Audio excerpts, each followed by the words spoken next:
तो सभी भाइयों एवं बहनों को नमस्कार। स्वागत है आपका आपके अपने चैनल सक्सेस जंक्शन एक कदम सफलता की ओर में। मेरा नाम है अतुल शुक्ला और हम लेकर के आ गए हैं आपके लिए मध्य प्रदेश महिला सुपरवाइजर भर्ती 2025। आज है 19 मार्च और आज आप सब लोगों को पता है कि आज कोई एग्ज़ाम नहीं था, आज छुट्टी थी। ठीक है, तो जो लोग भाई जाना चाहते हैं वो जा सकते हैं, लेकिन जो लोग यहाँ तक आ गए हैं आपसे निवेदन है कि ये वीडियो पूरा देखिए। क्यों? इसमें हम आपको कराने वाले हैं 2 पैराग्राफ, जिसमें आपको 12 नंबर आपके पक्के हो जाएंगे।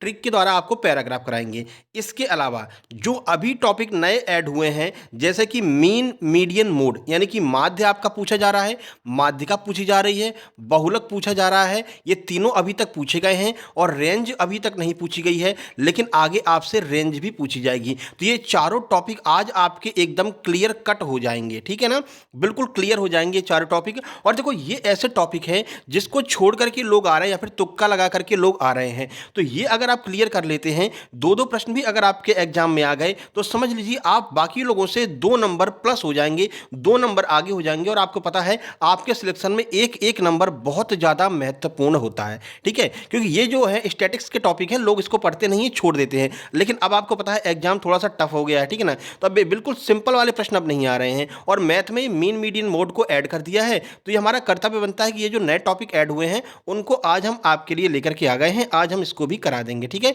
तो आज अपन 2 पैराग्राफ सॉल्व करेंगे ट्रिक के द्वारा और साथ ही साथ में मैथ के जो महत्वपूर्ण टॉपिक है, जो नए टॉपिक ऐड हुए हैं, उनको हम सॉल्व करने वाले हैं। ठीक है, अब बहुत सारे लोग कहेंगे कि सर आपने जो है यहाँ पर फ्रॉड कर दिया, फर्स्ट शिफ्ट डाल दिया। तो भैया आपको बता भी तो दे रहे हैं कि आज पेपर नहीं था, आपको जाना हो आप जा सकते हैं, कोई दिक्कत नहीं है। हाँ, अगर आप रुक गए तो 12 नंबर ये और 3 नंबर ये, यानी कि 15 नंबर आपके पक्के हो जाएंगे। और ये 15 नंबर वो 15 नंबर होंगे जो दूसरे लोग अटैम्प्ट नहीं कर पाएंगे, टाइम नहीं बचेगा, लेकिन आप उसको सॉल्व करके आएंगे। ठीक है, तो ये आपके ऊपर डिपेंड करता है। चलिए वीडियो को लाइक कर दीजिए, चैनल को सब्सक्राइब कर दीजिए, जिससे कि आगे जितने भी वीडियो आने वाली है एग्जाम एनालिसिस की, वो टाइम टू टाइम आपके पास में पहुंच सकें। तो चलिए क्लास शुरू करते हैं।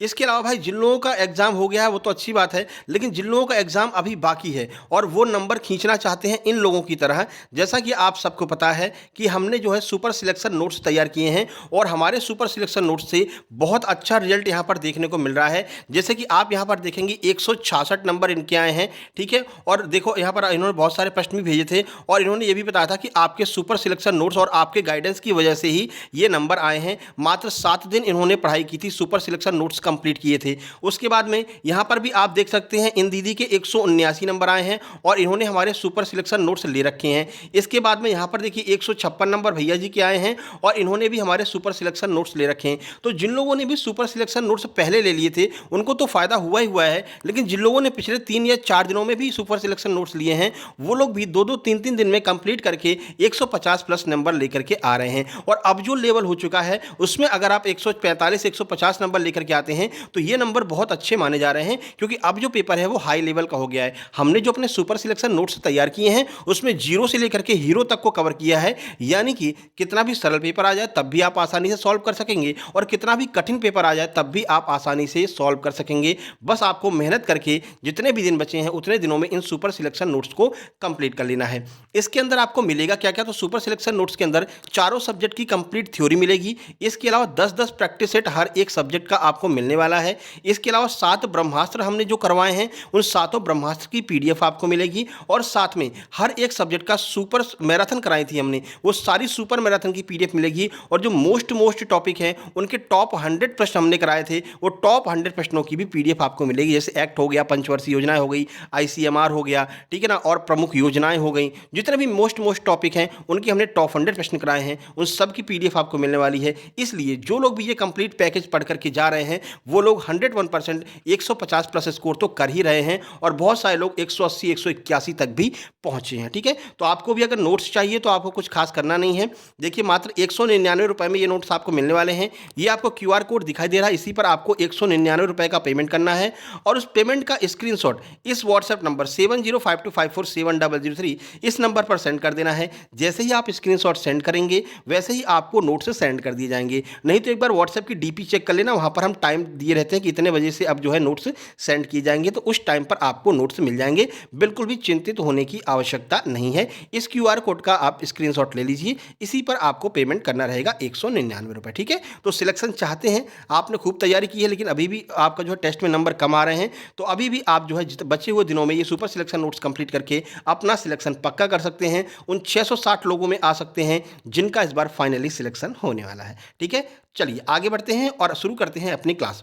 देखो, आपको हमने इससे पहले भी एक वीडियो कराई थी जिसमें हमने आपको ट्रिक के द्वारा गद्यांश को सॉल्व करना बताया था। आज सबसे पहले हम 2 गद्यांश सॉल्व करेंगे, उसके बाद मैथ के क्वेश्चन सॉल्व करेंगे। देखो, आपके सामने हम संचार वाला गद्यांश लेकर के आए हैं, क्योंकि संचार और महिला परीक्षक के ऊपर ज़्यादातर गद्यांश पूछे जा रहे हैं। ठीक है, तो हमने आपको पहले भी बताया था आपको गद्यांश को नहीं पढ़ना है, सबसे पहले क्वेश्चन की ओर जाना है। पहले प्रश्नों को एक निगाह में देख लेना है कि क्या प्रश्न पूछे गए हैं, उसके बाद गद्यांश पर लौट करके आप आएंगे तो आप आसानी से सारे प्रश्नों को चुटकियों में सॉल्व कर सकेंगे। चलिए देख लेते हैं। देखो, पहला प्रश्न है संचार का क्या अर्थ है। अपने दिमाग में सेट कर लीजिए भैया कि संचार के अर्थ के बारे में पहले प्रश्न पूछा गया था। ठीक है, टाइम बचे तो ऑप्शन पढ़ लेना, नहीं हो तो कोई दिक्कत नहीं है। संचार का अर्थ क्या है? झगड़ा करना, अपनी मन की बात करना, अपने विचारों को दूसरे तक पहुंचाना, या कोई। ठीक है, इसको हमने एक निगाह में पढ़ लिया। दूसरा प्रश्न पढ़ा, दूसरा प्रश्न है जिस संचार में लिखकर अपनी बात व्यक्त की जाती है उसे हम कैसे क्या कहते हैं। ठीक है सर। तीसरा प्रश्न पढ़ा, संचार हमेशा होता है कितने लोगों के बीच, ये पूछा गया है। Okay sir. चौथा प्रश्न पढ़ा, जिस संचार में बिना बोले ही संदेश दिया जाता है उसे हम क्या कहते हैं। ठीक है, ये 4 क्वेश्चन हो गए, पढ़ लिए हमने। 5वां क्वेश्चन भी पढ़ लेते हैं, इनमें से किसके माध्यम से सबसे तेज और सबसे अधिक लोगों तक संचार पहुंचाया जाता है। ये 5 क्वेश्चन हमने जो है एक निगाह में पढ़ लिए हैं। अब चलते हैं अपन कहां, पैराग्राफ की ओर। अब पैराग्राफ में आप जैसे आपके दिमाग में क्वेश्चन जो है सेट रहेंगे, जैसे आप पैराग्राफ पढ़ते जाएंगे अपने आप क्वेश्चन आपके सॉल्व होते जाएंगे। देखो, अब पैराग्राफ पढ़िए। संचार का मतलब है सूचना, विचारों, भावनाओं या संदेशों का आदान प्रदान करना, या 2 से अधिक व्यक्तियों के बीच में हो सकता है, और इसके कई तरीके हैं। अब आपने अभी पूछा था कि संचार का अर्थ क्या होता है, क्वेश्चन में दिया गया था। हमने यहाँ पर पढ़ लिया है कि संचार का मतलब है सूचना, विचार और भावनाओं, संदेशों का आदान प्रदान करना। ठीक है, अब आप एक निगाह में पूरा पैराग्राफ पढ़ते जाइए, आपको अपने आप आंसर मिलते चले जाएंगे। जैसे पहला प्रश्न क्या था, देखो, संचार का क्या अर्थ है? अपने विचारों को दूसरों तक पहुंचाना। तो ऑप्शन नंबर सी अभी हमने ऊपर पढ़ा है कि अपने विचारों को दूसरे तक पहुंचाना ही संचार कहलाता है। पहली लाइन में हमें पहले प्रश्न का आंसर मिल गया। ठीक है ना, इसी तरह से आपको सारे आंसर मिलते जाएंगे, बस आप क्वेश्चन अपने दिमाग में रखना। ठीक है, अब चलो अब पूरा पैराग्राफ पढ़ लेते हैं, फिर लास्ट में सॉल्व करेंगे सारे क्वेश्चंस को। देखिए, अब यहाँ पर कहते हैं कि संचार के कुछ तरीके होते हैं, कई तरीके हैं। कौन कौन से? देखिए, मौखिक संचार एक होता है। मौखिक संचार तो यह सबसे आम तरीका है जिसमें हम बोलकर अपनी बात दूसरों तक पहुंचाते हैं। इसमें बातचीत, भाषण, चर्चा आदि शामिल होता है। तो हमने ये पढ़ लिया कि मौखिक संचार का अर्थ है अगर हम बोल करके कोई बात दूसरों को कह रहे हैं तो हम उसे मौखिक संचार कहेंगे। ठीक है सर, आगे बढ़िए। उसके बाद है लिखित संचार। इसमें लिख करके अपनी बातों को व्यक्त किया जाता है, जैसे कि पत्र हो गया, ईमेल हो गया, रिपोर्ट हो गई, किताब हो गया। ठीक है, उसके बाद गैर मौखिक संचार। इसमें बिना बोले ही संदेश दिया जाता है, जैसे कि इशारे हो गए, चेहरे के भाव हो गए, शारीरिक भाषा हो गई। अभी हम पढ़ करके आए हैं, क्वेश्चन पूछा था कि गैर मतलब कि जिनमें हम बिना बोले संदेश दिया जाता है उसे हम कैसा संचार कहते हैं। लो आंसर मिल गया, उन्हें हम गैर मौखिक संचार कहते हैं। उसके बाद में है दृश्य संचार। इसमें चित्रों, ग्राफ, वीडियो आदि के माध्यम से जानकारी दी जाती है, तो हम दृश्य संचार कहते हैं। जनसंचार, इसमें रेडियो, टेलीविजन, समाचार पत्र, इंटरनेट आदि के माध्यम से बड़ी संख्या में लोगों तक संदेश पहुंचाया जाता है। लास्ट प्रश्न यही था कि बड़ी संख्या में तेजी से अगर हमें संदेश पहुंचाना है तो किसके द्वारा पहुंचाएंगे? तो भैया इंटरनेट यहां पर दिया गया है, आपके ऑप्शन में भी दिया गया था, तो इंटरनेट आंसर हो जाएगा। ठीक है ना। अब चलो, हमने पैराग्राफ भी पढ़ लिया और एक बार क्वेश्चन भी पढ़ लिए। अब आपको देखो आंसर लगाएंगे, सारे आंसर आपको मिलते हुए नजर आएंगे। देखो, संचार का क्या अर्थ है? ऑप्शन नंबर सी अपने आप आ जाएगा, अपने विचारों को दूसरों तक पहुंचाना। ठीक है, उसके बाद में जल्दी से दूसरा प्रश्न पढ़ेंगे। जिस संचार में लिख करके अपनी बात कही जाती है उसे हम क्या कहते हैं? देखो, ऑप्शन नंबर बी लिखित संचार कहते हैं। अभी पढ़ करके आ रहे हैं। ठीक है, सारे आंसर आपके आते जाएंगे, आप पढ़ते जाइए बस। संचार हमेशा होता है कितने लोगों के बीच में? 2 व्यक्ति के बीच में, 3 व्यक्ति के बीच में, भीड़ के बीच में, उपरोक्त सभी। तो संचार हमेशा ऊपर बोला गया है 2 या फिर 2 से अधिक लोगों के बीच में, यानी कि चाहे तो वो 2 लोग हों या फिर 2 से अधिक, यानी 2 से अधिक का मतलब है 2 होंगे, 3 होंगे, पूरी भीड़ होगी, तो उपरोक्त सभी, इसका आंसर हो जाएगा ऑप्शन नंबर डी। उसके बाद में 4, जिस संचार में बिना बोले ही संदेश दिया जाता है उसे हम क्या कहते हैं? मौखिक संचार कहते हैं, दृश्य कहते हैं, गैर मौखिक कहते हैं। अभी पढ़ कर के आए हैं, अगर हम बोलते नहीं हैं, इशारों में बात करते हैं तो गैर मौखिक संचार कहते हैं। ऑप्शन नंबर सी आंसर हो गया। ठीक है, नंबर 5वां, इसमें से किसके माध्यम से सबसे तेज तेज़ और अधिक लोगों तक पहुँच बनाई जाती है, तो पत्र से तो बहुत टाइम लग जाएगा पहुँचने में। फ़ोन से भी आप 1-2 लोगों को बता सकते हैं। हरकारा यानी पुराने ज़माने में हरकारा दौड़ाया जाता था कि जाओ दूसरे राज्य में बात कहनी है, घोड़े से वो दौड़ करके जाते थे बात पहुँचाने के लिए, बहुत टाइम लग जाता था। यानी इंटरनेट इसका बिल्कुल सही आंसर हो जाएगा। इंटरनेट की मदद से सबसे तेज़ और सबसे अधिक लोगों तक हम जो है अपनी सूचना पहुँचा सकते हैं। ठीक है? आज देख लिए ना, 2 मिनट में ये आपके जो पैराग्राफ है वो सॉल्व हो जाएँगे। हम आपको समझा रहे थे इसलिए इतना टाइम लगा, नहीं तो ये 2 मिनट का पैराग्राफ था, 2 मिनट में आप इसको सॉल्व कर सकते थे। एक दीदी के 178 नंबर आए थे, ठीक ना? और वो दोनों पैराग्राफ छोड़ करके आई थी क्योंकि टाइम ही नहीं बचा था उनके पास में। अब समझिए, अगर उनको ये ट्रिक पता होती, अगर वो क्या कर रही थी, एक-एक लाइन पढ़ रही थी फिर आंसर लगा रही थी, ऐसा नहीं करना है। पहले आपको क्वेश्चन पढ़ लेना है, एक निगाह में पूरा पैराग्राफ पढ़ लेना, अपने आप आपके आंसर आते चले जाएँगे। अगर उन्होंने ये पूरा पैराग्राफ इस ट्रिक से सॉल्व किया होता, तो मान के चलिए 12 में से कुछ नहीं तो 8 नंबर भी आ जाते, तो कितने हो जाते? 186 हो जाते और टॉपर की लिस्ट में वो आ जाती। ठीक है ना? तो पैराग्राफ तो आपको बिल्कुल छोड़ना ही नहीं है, पूरा सॉल्व करके आना हो, कैसे करके आना है आपको हमने बता दिया है। चलो, एक और पैराग्राफ देख लेते हैं जो महिला सुपरवाइजर से संबंधित है। अब यहाँ पर भी ये पूरा पैराग्राफ दिया है, पैराग्राफ नहीं पढ़ना है हमको, क्या करना है? क्वेश्चन पढ़ना है। चलो सीधे क्वेश्चन की ओर चलते हैं। देखिए, पहला क्वेश्चन क्या है? गांव की आंगनवाड़ी कार्यकर्ता का क्या नाम था? ठीक है सर, पहला क्वेश्चन हमने पढ़ लिया। दूसरा क्वेश्चन है, सुनीता बच्चों के लिए क्या करती थी? लो भैया, पहले प्रश्न का आंसर दूसरे क्वेश्चन में ही मिल गया। देखो क्या है कि गांव की आंगनवाड़ी कार्यकर्ता का क्या नाम है? ऑप्शन में दिया है मनीषा, सुनीता, सुशीला, रेखा, और यहाँ पर कह रहे हैं सुनीता बच्चों के लिए क्या करती थी, तो बच्चों के लिए कौन करेगा? वही आंगनवाड़ी कार्यकर्ता, यानी सुनीता नाम की एक लेडीज है जिसके बारे में बात की गई है। लो, पहले का आंसर तो यहीं पर मिल गया कि सुनीता इसका सही आंसर होगा। बी होगा इसका, ठीक है? ये नहीं होगा, ठीक है ना? मनीषा नहीं, सुनीता बिल्कुल इसका सही आंसर हो जाएगा। लो, बिना सॉल्व किए ही ये मिल गया अपन को आंसर, ठीक है? चलो, सुनीता बच्चों के लिए क्या करती थी? पौष्टिक भोजन बनाती थी, अच्छे संस्कार देती थी, उन्हें खेल खिलाती थी, या उपरोक्त सभी। तो इसको अभी पढ़ेंगे तब आ जाएगा। अगला है, देखो, गांव की महिलाओं को सुनीता क्या जानकारी देती थी? ठीक है, हमने पढ़ लिया कि या तो झगड़ा करना, अब झगड़ा करना तो सिखाएगी नहीं, SC ST एक्ट थोड़ी सिखाएंगी ये, ठीक है? उपरोक्त सभी इसकी वजह से हट जाएगा, क्योंकि झगड़ा नहीं सिखाएगी, SC नहीं सिखाएगी, तो उपरोक्त सभी बढ़ जाएगा। बचा क्या? बच्चों की देखभाल एवं सुरक्षा से बताती थी, यही बताएंगी आंगनवाड़ी कार्यकर्ता। तो बिना पैराग्राफ पढ़े ही आपके 2 क्वेश्चन सॉल्व हो चुके हैं, ठीक है? और आगे बढ़ लीजिए, टाइम बच रहा है कि नहीं बच रहा है? अब देखो, गांव में बीमारी फैलने के बाद सुनीता ने क्या किया? सुनीता भाग गई, भागेगी थोड़ी, और कुछ नहीं किया ऐसा नहीं है, कुछ तो किया होगा, तभी तो उसके बारे में बात की जा रही है। पौष्टिक आहार बांटा। अब ये 2 ऑप्शन हो सकते हैं, या तो स्वास्थ्य विभाग को सूचित किया होगा या फिर पौष्टिक आहार बांटा होगा, वो अपन पढ़ेंगे तो अपन को आंसर मिल जाएगा। उसके बाद नंबर 10 है, सुनीता को गांव का बेटी का दर्जा किसने दिया था? तो ये कुछ गांव के लोगों ने या फिर प्रधान ने या मुख्यमंत्री किसी ने कहा होगा, ये हम जो पैराग्राफ पढ़ेंगे तो आ जाएगा, ठीक है? अब सारे क्वेश्चन हमने पढ़ लिए हैं, अब जल्दी से पैराग्राफ की ओर चलते हैं और पैराग्राफ को पढ़ते हैं। देखिए, सारे आंसर आपको मिलते चले जाएंगे। देखो, शुरू से करते हैं। देखो, ये रहा, और वहाँ तो काफ़ी छोटे-छोटे पैराग्राफ आ रहे हैं, हम तब भी आपके लिए बड़ा-सा पैराग्राफ लेकर के आए हैं, ठीक है? देखो, गाँव के एक छोटे से कोने में एक आंगनवाड़ी केंद्र था, जहाँ सुनीता नाम की आंगनवाड़ी कार्यकर्ता रहती थी, ठीक है? सुनीता नाम आ गया, पहले का आंसर मिल गया। सुनीता एक मेहनती और समर्पित महिला थी, जो बच्चों और महिलाओं के स्वास्थ्य और विकास के लिए कार्य करती थी, ठीक है? तो बच्चों के स्वास्थ्य और विकास के लिए यह कार्य करती थी। आगे देखिए, सुनीता का दिन सुबह जल्दी शुरू हो जाता था। वह सबसे पहले आंगनवाड़ी केंद्र को साफ करती थी, फिर बच्चों के लिए क्या करती थी? देखो, पौष्टिक भोजन तैयार करती थी, बच्चों को खेल-खेल में शिक्षा देती थी, उन्हें कहानियां सुनाती और अच्छे संस्कार देती थी। तो ऑप्शन क्वेश्चन नंबर 2 का आंसर क्या हो जाएगा? उपरोक्त सभी, ये सारे ऑप्शन उसमें दिए गए थे। लो, यहीं पर सॉल्व हो गया, ठीक है? वीडियो पसंद आ रहा हो तो कमेंट बॉक्स में कमेंट जरूर करना और लाइक जरूर कर देना। आपके कमेंट जो है वो हमारे लिए एक उत्साहवर्धक होते हैं, जिससे कि हम लगातार आपके लिए अच्छी वीडियो लेकर के आते रहते हैं। तो कुछ नहीं, इतना ही कमेंट कर दीजिए कि हाँ सर वीडियो अच्छी है, ठीक है ना? फिर भी हमारा काम चल जाएगा, ठीक है? देखिए, सुनीता गांव की महिलाओं को भी स्वास्थ्य और पोषण के बारे में जागरूक करती थी।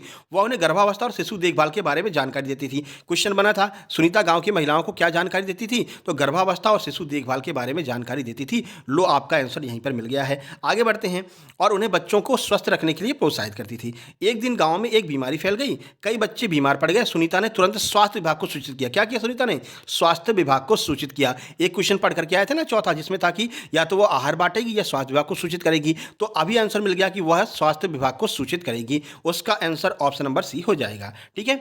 और गांव में चिकित्सा शिविर आयोजित करवाया। उसने बीमार बच्चों की देखभाल की और उनके परिवारों की सहायता की। अब कहीं पर भी आहार बांटने की बात नहीं की गई है, लेकिन उसने स्वास्थ्य विभाग को जरूर बुलाया था, तो अपना आंसर हो जाएगा। सुनीता के प्रयासों से गांव में बीमारी पर काबू पा लिया गया। गांव के लोग सुनीता के काम से बहुत प्रभावित हुए और उसे सम्मानित किया और उसे गांव की बेटी का खिताब दिया। किसने दिया? गांव के लोग, ठीक है ना? क्या हुआ? देखो, कहाँ है? गांव के लोग सुनीता के काम से, यानी गांव के लोगों ने उसे गांव की बेटी का दर्जा दिया था, ठीक है? लो, सारे क्वेश्चन सॉल्व हो गए हैं। और सुनीता अपने काम से साबित कर दिया कि एक आंगनवाड़ी कार्यकर्ता गांव के विकास में महत्वपूर्ण भूमिका निभा सकती है। वह बच्चों और महिलाओं के जीवन में सकारात्मक बदलाव ला सकती है। ठीक है, तो सारे क्वेश्चन आपके सॉल्व हो चुके हैं। देखो अब आप आंसर देखते चलिए। गांव की आंगनवाड़ी कार्यकर्ता का क्या नाम था? सुनीता नाम था। सुनीता बच्चों के लिए क्या करती थी? लो आंसर मिल गया आपको कि ऑप्शन नंबर डी, यानी कि ये सारे कार्य करती थी। गांव की महिलाओं को सुनीता क्या जानकारी देती थी? तो बच्चों की देखभाल एवं सुरक्षा के बारे में जानकारी देती थी। ठीक है ना। उसके बाद में देखो अगला क्वेश्चन है, गांव में बीमारी फैलने के बाद सुनीता ने क्या किया? तो सुनीता ने स्वास्थ्य विभाग को सूचित किया। ओके, आगे बढ़िए। अगला देखिए, सुनीता को गांव की बेटी का दर्जा किसने दिया? तो भैया ग्राम प्रधान ने नहीं दिया, मुख्यमंत्री ने नहीं दिया, सुपरवाइजर ने नहीं दिया, गांव के लोगों ने ही यह दर्जा उसको दिया था। हो गया ना सॉल्व। तो आइए 10 प्रश्न हमने सॉल्व करा दिए हैं। 10 से 12 प्रश्न आपके एग्जाम में पैराग्राफ के आ रहे हैं। 2 पैराग्राफ आ रहा है, तो इस तरह से आपको पैराग्राफ को सॉल्व करना है। ठीक है, बाकी हम एमपीएसआई एमपी आबकारी की जब क्लास शुरू करेंगे तो आपको और नई नई ट्रिक बताएंगे कि मैथ को कैसे सॉल्व करें, जीके जीएस को कैसे सॉल्व करें। तो बहुत जल्दी उसकी भी क्लासेस शुरू होने वाली हैं। ठीक है, अपने भाई बहन जो भी हो जिनको तैयारी करना हो, एमपी आबकारी, एमपी पुलिस की 7,000 वैकेंसी आ रही हैं, एमपीएसआई 500 आ रही है, 1,000 वैकेंसी क्लर्क की आ रही हैं पुलिस में, तो इन सब की तैयारी हम करवाएंगे। ठीक है, चलो अब मैथ देख लेते हैं। और ये मैथ के वो टॉपिक हैं जो लोग छोड़ करके आ रहे हैं या फिर तुक्का मार के आ रहे हैं, लेकिन अब आप क्या करेंगे? बिल्कुल एग्जैक्ट आंसर लगा करके आएंगे, ये मेरी गारंटी है। चलिए शुरू करते हैं। लाइक कर देना और शेयर कर देना हर जगह। देखो सबसे पहले माध्य की बात करते हैं। देखो ये जो माध्य है ना, इसे इंग्लिश में मीन कहते हैं। माध्य जो है औसत का छोटा भैया है, या कह सकते हैं औसत का ही एक जुड़वा भैया है। मतलब कि जो काम औसत में होता है वही काम माध्य में होता है। औसत जानते हैं ना, आंकड़ों का योग बटे आंकड़ों की संख्या, यही काम माध्य में होता है, बस नाम चेंज कर दिया है। तो चलिए सॉल्व कर लेते हैं। 2, 4, 6, 8, 10 का माध्य बताइए कि इसका माध्य क्या होगा। हमने आपको बताया माध्य का अर्थ है आंकड़ों का योग बटे आंकड़ों की संख्या। तो चलिए आंकड़ों का योग कर लीजिए। तो 4 2 2 6, 6 6 12, 12 8 20, 20 10 30। ठीक है, तो आंकड़ों का योग हो गया 30। संख्या कितनी है? 1 2 3 4 5, 5 संख्याएं हैं। 5 का भाग 30 में देंगे तो 6 आंसर निकल करके आ जाएगा। एक बार जोड़ लें भैया, कभी जल्दबाजी में गलती हो जाती है। 4 2 6, 6 6 12, 12 8 20, 20 10 30। ठीक है, ठीक है, तो 6 इसका बिल्कुल सही आंसर हो जाएगा, यानी कि इस संख्या का माध्य 6 होगा। ठीक है, अब देखो, अब ये आपके लिए क्वेश्चन है जिसे आप कमेंट बॉक्स में कमेंट करेंगे। अगर आपके समझ में आ गया है तो बताइए 4 6 9 5 12 का माध्य क्या होगा। एक एक व्यक्ति, सब लोग सॉल्व करेंगे, ध्यान रखना, तभी आपके +1 नंबर आएंगे। अगर आप आलस में चले गए तो फिर खेला खत्म है। कॉपी तुरंत उठाइए, सॉल्व कीजिए कि इसका आंसर क्या होगा। अभी हमने आपको बताया था आंकड़ों का योग कीजिए और कितने आंकड़े हैं उतने का डिवाइड दे दीजिए। बहुत सिंपल है, इस तरह से आप माध्य निकाल सकते हैं। ठीक है, चलिए माध्यिका, माध्य और मीडियन और रेंज सब कुछ आपको कराने वाले हैं, और सबके एक एक प्रश्न आपको देंगे होमवर्क के लिए, और सब लोग होमवर्क करके आएंगे। ठीक है, कमेंट बॉक्स में कमेंट करेंगे सबके सब। चलिए माध्यिका देख लेते हैं, जिसे हम मीडियन कहते हैं। देखो ये दिया है संख्या 8 1 3 1 2 7 8 9। इसकी माध्यिका आपको बताना है। सर माध्यिका निकालते कहते हैं कैसे हैं? देखो माध्यिका निकालने के लिए आपको क्या करना है, जितनी भी संख्याएं हैं सबको आरोही क्रम में सजा दीजिए। आरोही क्रम का अर्थ है कि पहले छोटी संख्या आएगी, फिर उससे बड़ी, फिर उससे बड़ी, फिर उससे बड़ी, फिर उससे बड़ी, यानी छोटी से लेकर के बड़ी की ओर हमको चलना है। तो ये आरोही क्रम होता है। जब आप आरोही क्रम में सजा देंगे उसके बाद में जो बीच वाली संख्या होगी वही इसकी माध्यिका होगी। ठीक है, अब बीच वाली संख्या दो प्रकार से आ सकती है। एक तो विषम अंक हो सकते हैं, जैसे कि 7 हो गया, 5 हो गया, तो इसमें आसानी से पता चल जाएगा 2 पहले की छोड़ दो, 2 बाद की छोड़ दो, बीच की जो होगी वो हमारी माध्यिका हो जाएगी। लेकिन इन केस 8 अंक आ गए, 6 अंक आ गया, 4 अंक आ गए, तो सर इसमें कैसे माध्यिका निकालेंगे, इसमें बीच की संख्या कैसे निकालेंगे? तो वो हम आपको बताने वाले हैं। दोनों वाले सॉल्व कराएंगे और दोनों तरह के आपके एग्जाम में आ रहे हैं। चलो देखो ये रही, देखो तो ये ऊपर जो क्वेश्चन दिया गया था ना, ये वाला देखो 1 8 1 3 1 2 से 1 8 9। ठीक है, तो इसको हम यहाँ पर सॉल्व कर रहे हैं। अब सबसे पहले हम क्या करेंगे, आरोही क्रम में इसको लगा देंगे, यानी छोटे से बड़े की ओर बढ़ते क्रम में जो संख्या दी गई है उनको लगा देंगे। तो पहले 1 आएगा, फिर 1 आएगा, फिर 2 आएगा, फिर 3 आएगा, उसके बाद 7 आएगा, फिर 8 आएगा, फिर 9 आएगा, यानी सबसे बड़ी संख्या लास्ट में आएगी, सबसे छोटी संख्या पहले आएगी। ठीक है, लगा दिया। अब कितने अंक हैं वो देख लो, 1 2 3 4 5 6 7 8, ये तो सर सम अंक हो गए। अब बीच वाली संख्या कैसे निकालेंगे? तो शुरू के 3 अंक छोड़ दो, ठीक है, और लास्ट के 3 अंक छोड़ दो। अब बीच में कितने अंक बचे? 2 अंक बचे, 7 और 3, बस इन दोनों को जोड़ दो। 7 + 3 जोड़ा, आधा करने के लिए क्या करते हैं, 2 का डिवाइड देते हैं। तो 7 और 3 10, 10 में 2 का डिवाइड देंगे तो 5, तो आपकी माध्यिका ये निकल करके आ जाएगी कितनी, 5। ध्यान रखना, सबसे पहले आरोही क्रम में सजाएंगे। अगर सम अंक हैं यानी कि 6 8 10 हैं तो क्या होगा, बीच की संख्या निकालना हमको थोड़ा सा कठिन पड़ता है। तो ऐसे में जितनी संख्या आगे छोड़ रहे हो उतनी संख्या पीछे छोड़ दो, फिर बीच में जो 2 संख्या बचती हैं उनको जोड़ करके 2 का डिवाइड दे दो, आपकी माध्यिका निकल करके आ जाए। ठीक है, मीडियन निकल करके आ गया है।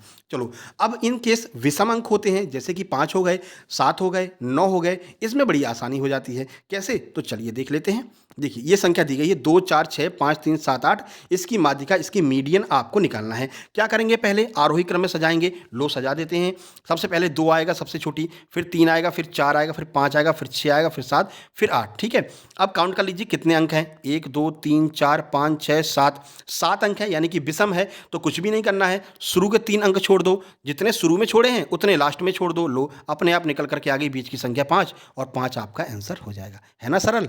चलिए अगला प्रश्न ये आपके लिए है। कमेंट बॉक्स में कमेंट करके आप बताएंगे कि 3 6 5 4 2 इसकी माध्यिका क्या होगी। पहले काउंट कर लेते हैं, 1 2 3 4 5। बहुत ही सिंपल होगी भैया, ठीक है ना, क्योंकि विषम अंक है, बस बीच की संख्या आपको बतानी होगी। 2 इधर सेट कर दो, 2 इधर सेट कर दो, जो बीच का होगा वही आपका आंसर हो जाएगा। ठीक है, तो कमेंट बॉक्स में कमेंट करना। चलिए भाई आगे बढ़ते हैं। अब कर लेते हैं बहुलक। ठीक है, वैसे इन सबको डिटेल में पढ़ाएंगे जब आप कारी और एमपीएसआई की तैयारी कराएंगे। अभी तो हम केवल आपके मतलब की चीज़ें बता दे रहे हैं।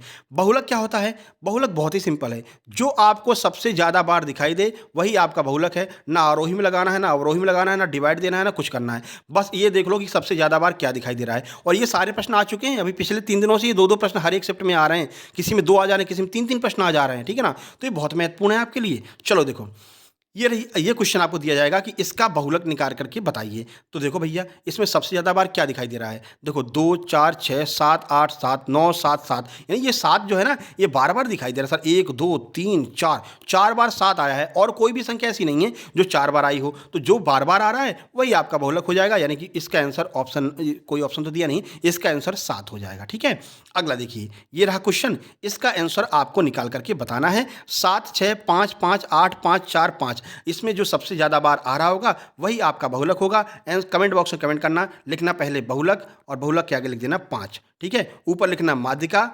लो इसका तो आंसर ही बता दिया हमने। अरे भैया गलती हो गई, सॉरी शक्तिमान। ठीक है, इसका तो आंसर ही बता दिया।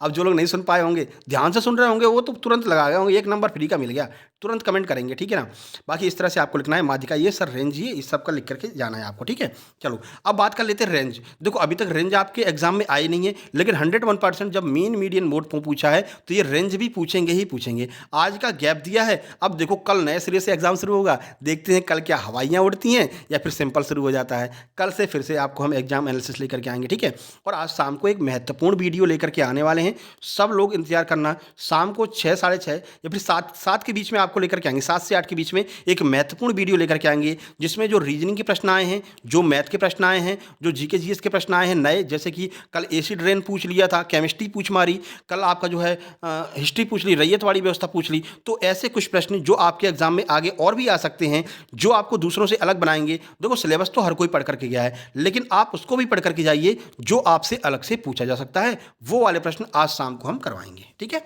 चलो भैया रेंज की बात करते हैं। रेंज बड़ा ही सिंपल है, आपको पूरी एक क्वेश्चन दिया गया होगा, उसकी पूछेंगे रेंज बताओ। उसके लिए कुछ करना नहीं है, बड़ी संख्या देखो कौन सी है, उसमें से छोटी संख्या घटा दो, वही आपका आंसर आ जाएगा। देखो ये रहा क्वेश्चन, 9 8 5 6 4 2 8 की रेंज बताइए। तो सबसे पहले क्या करना है, बड़ी संख्या। सबसे बड़ी संख्या क्या है? 9, तो हमने 9 लिख लिया। सबसे छोटी संख्या क्या है? 2, तो 2 लिख दिया। बस 9 में से 2 घटा दो, 7 आ गया। यही इस प्रश्न का आंसर हो जाएगा। 7 इसका सही आंसर हो जाएगा, यानी इसकी रेंज, इसका परिसर 7 होगा। ठीक है, अब देखो ये क्वेश्चन आपके लिए हमने छोड़ दिया है, 6 5 1 3 2 7। इसका रेंज आपको निकाल करके बताना है। सबसे बड़ी संख्या में से सबसे छोटी संख्या घटा दीजिए, वही इसकी रेंज हो जाएगी। ठीक है, तो कैसी लगी क्लास, कमेंट बॉक्स में कमेंट करना। ये आपके फ्री के नंबर हैं जो हमने ऐड कराए हैं। ये 3 से 4 नंबर, मान लीजिए 4 क्वेश्चन आ गए तो जलवे हो जाएंगे आपके। ये 4 नंबर आप ही करके आएंगे, और कोई करके नहीं आएगा, क्योंकि बाकी सब लोग तुक्का मार के आएंगे। किसी ने मीन मीडियन मोड पढ़ा नहीं है, और एंड टाइम पे कोई पढ़ा भी नहीं रहा है। ठीक है ना, लेकिन हमारा ये कर्तव्य है कि अगर आप सक्सेस जंक्शन से जुड़े हैं, कोई नया टॉपिक ऐड हो रहा है, तो हम उसको आपको अच्छे से कराकर भेजेंगे, जिससे कि वो नंबर आपके पक्के हो जाएं, और यही वो नंबर होंगे जो आपका सिलेक्शन कराएंगे, दूसरों को आपसे, मतलब कि आपको दूसरों से आगे निकालेंगे। ठीक है, आ गया समझ में? वीडियो को लाइक कर देना, और best of luck for your exam. साथ ही साथ में इंस्टाग्राम आईडी ध्यान रखना, सक्सेस जंक्शन 777 के नाम से इंस्टाग्राम आईडी है, इसको जरूर ज्वाइन कर लेना। यहाँ पर छोटी छोटी हम रील बनाकर डालते रहते हैं, जिसमें आपका पढ़ाई वाली चीज़ें मिलती हैं, जैसे कि अंतःस्रावी ग्रंथियाँ जो हैं उसकी रील बनाकर डाल दी, और जो आपका कंप्यूटर की शॉर्टकट कीज़ होती हैं उनकी रील बनाकर डाल दी। तो यहाँ पर आपको ये सारी चीज़ें मिलती रहेंगी। इसके अलावा हमारा फेसबुक पेज है सक्सेस जंक्शन के नाम से, 1.7 के सब्सक्राइबर हैं, और साथ ही साथ में सिल्वर प्ले बटन वाला वहाँ पर फोटो लगा है, उसको आप जाकर के ज्वाइन कर लीजिए। वहाँ पर आज सुबह ही हमने एक आर्टिकल डाला है, ठीक है, 2 आर्टिकल डाल चुके हैं, एक कल शाम को आर्टिकल डाला था और एक आज सुबह आर्टिकल डाला है। आर्टिकल का अर्थ है जैसे कि कोई क्वेश्चन आपके एग्जाम में आ रहा है, आज सुबह हमने क्वाशियोरकर के ऊपर आर्टिकल डाला है कि क्वाशियोरकर क्या होता है, कैसे कमी होती है, कैसे उसका उपाय करेंगे, जो या फिर इसके उद्देश्य क्या होते हैं। बहुत सारे प्रश्न जो है आपके उसी आर्टिकल्स में से बन जाते हैं। तो जो आपके एग्जाम में ट्रेंडिंग में है जो प्रश्न, उसका आर्टिकल्स बना करके हम फेसबुक पर डाल देते हैं। तो ये पेज आप ज्वाइन कर लेना, सबकी लिंक डिस्क्रिप्शन बॉक्स में दी गई है, व्हाट्सएप ग्रुप की भी लिंक डिस्क्रिप्शन बॉक्स में दी गई है, और टेलीग्राम चैनल है सक्सेस जंक्शन लाइव के नाम से, उसको भी आप लोग ज्वाइन कर लेना, ठीक है। सब कुछ आपको ज्वाइन कर लेना है। ये व्हाट्सएप नंबर है, इस पर मैसेज करके आप अपनी नोट्स मंगवा सकते हैं। चलिए फिर मिलते हैं नेक्स्ट वीडियो में, तब तक के लिए नमस्कार, धन्यवाद।